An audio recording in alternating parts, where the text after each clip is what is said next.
Hello നമസ്കാരം, എല്ലാവർക്കും പുതിയൊരു വീഡിയോയിലേക്ക് സ്വാഗതം.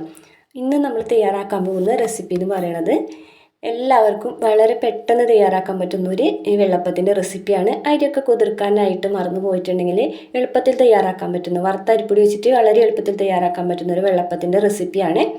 അപ്പോൾ വീഡിയോ കണ്ടുകൊണ്ടിരിക്കുന്ന സമയത്ത് നിങ്ങൾക്ക് ഇഷ്ടപ്പെടുകയാണെങ്കിൽ ആ ലൈക്ക് ബട്ടൺ ഒന്ന് പ്രസ് ചെയ്യാനും അതുപോലെ തന്നെ നമ്മുടെ ചാനൽ ഒന്ന് സബ്സ്ക്രൈബ് ചെയ്ത് സപ്പോർട്ട് ചെയ്യാനും മറക്കരുത്. അപ്പോൾ നമ്മൾക്ക് ഈ ഈസി ആയിട്ടുള്ള പാലപ്പം അഥവാ വെള്ളപ്പം എങ്ങനെയാണ് തയ്യാറാക്കണേ എന്ന് നോക്കാം.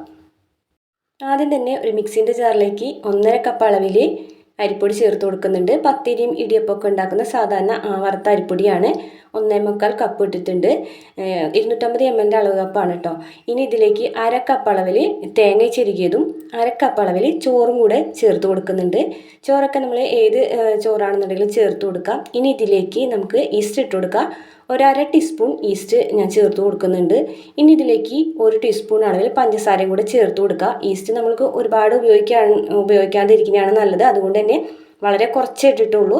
1 സ്പൂണൊക്കെയാണ് ഇടണമെന്നുണ്ടെങ്കിൽ നമുക്ക് പെട്ടെന്ന് തന്നെ പൊന്തിയൊക്കെ കിട്ടും. പക്ഷേ അത് ഹെൽത്തിന് അത്ര നല്ലതല്ലാത്ത കാരണം കുറച്ച് കുറവാണ് എടുത്തിട്ടുള്ളത്. 1/2 ടീസ്പൂണിൽ താഴെ ഞാൻ ഈസ്റ്റ് എടുത്തിട്ടുള്ളൂ.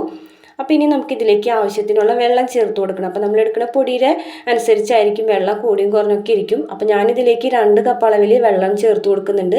ആദ്യം കുറച്ച് വെള്ളം ചേർത്ത് കൊടുത്തിട്ട് നന്നായിട്ടൊന്ന് അരച്ചെടുക്കുന്നുണ്ട്. അതിനുശേഷം തുറന്ന് നോക്കിയിട്ട് കുറച്ചായിട്ട് 2 കപ്പ് അളവിൽ വെള്ളം ചേർത്ത് കൊടുത്തിട്ടുണ്ട്.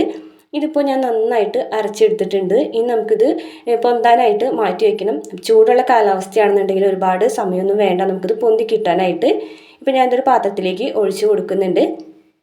2 മണിക്കൂറിന് ശേഷമാണ് നമ്മളിത് അപ്പം ചുട്ടെടുക്കുന്നത്. അപ്പോൾ നല്ല ചൂടുള്ള കാലാവസ്ഥയാണെന്നുണ്ടെങ്കിൽ അരമണിക്കൂർ അല്ലെങ്കിൽ 3/4 മണിക്കൂർ കൊണ്ടൊക്കെ നമുക്ക് വെള്ളപ്പത്തിൻ്റെ മാവ് നല്ലതുപോലെ പൊങ്ങി കിട്ടും. അതല്ലാന്നുണ്ടെങ്കിൽ ഈ മാവ് കുറച്ച് വെള്ളം ചൂടാക്കിയിട്ട് ആ വെള്ളത്തിലേക്ക് ഇറക്കി വെച്ചാൽ മതി. നല്ല തിളച്ച വെള്ളത്തിൻ്റെ മുകളിലേക്ക് ഈ മാവ് എടുത്ത് വെക്കുകയാണെന്നുണ്ടെങ്കിൽ പെട്ടെന്ന് തന്നെ പൊളിച്ച് പൊന്തി കിട്ടും. അപ്പം ഞാൻ ഉപ്പും ഈ ഒരു സമയത്ത് തന്നെ ചേർത്ത് കൊടുക്കുന്നുണ്ട് കേട്ടോ. അപ്പോൾ നമ്മൾ പൊന്താൻ വയ്ക്കുന്നതിന് മുമ്പ് തന്നെ ഉപ്പ് ചേർത്ത് നന്നായിട്ടൊന്ന് മിക്സ് ചെയ്ത് കൊടുക്കുന്നുണ്ട്. 2 മണിക്കൂറിന് ശേഷം നമ്മളിത് തുറന്ന് നോക്കാം. അപ്പോൾ തുറന്ന് നോക്കുന്ന സമയത്ത് നല്ലതുപോലെ പുളിച്ചൊക്കെ പൊന്തി വന്നിട്ടുണ്ട്. അതായത് ഇതുപോലെ നല്ലതുപോലെ പൊന്തി നല്ല സോഫ്റ്റായിട്ട് വന്നിട്ടുണ്ട്. ഇനി നമുക്കിത് ഒരുപാടൊന്നും മിക്സ് ചെയ്യേണ്ട കാര്യമില്ല. കാരണം നമ്മളിത് ഓൾറെഡി ഉപ്പൊക്കെ ഇട്ട് മിക്സ് ചെയ്ത് വെച്ചിട്ടുള്ളതാണ്. ഇനി നമുക്ക് വെള്ളപ്പത്തിൻ്റെ ചട്ടി ചൂടാക്കി ഓരോ കയ്യിലും മാവ് ഒഴിച്ചിട്ട് ചുറ്റിച്ചു കൊടുത്തിട്ട് അപ്പങ്ങൾ ഓരോന്ന് ചുട്ടെടുക്കുക.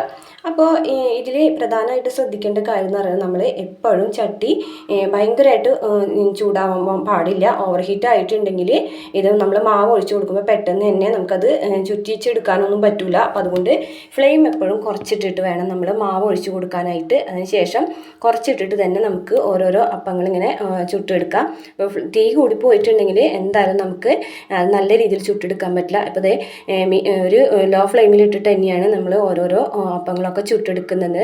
അപ്പോൾ അരിയൊക്കെ കുതിർക്കാൻ മറന്നു പോയിട്ടുണ്ടെങ്കിൽ അരിപ്പൊടി വെച്ചിട്ട് തന്നെ രാവിലെ എഴുന്നേറ്റതിന് ശേഷം നമുക്ക് ചുട്ടെടുക്കാൻ പറ്റുന്ന ഒരു അപ്പത്തിൻ്റെ റെസിപ്പിയാണ് നമ്മൾ ഷെയർ ചെയ്തത്.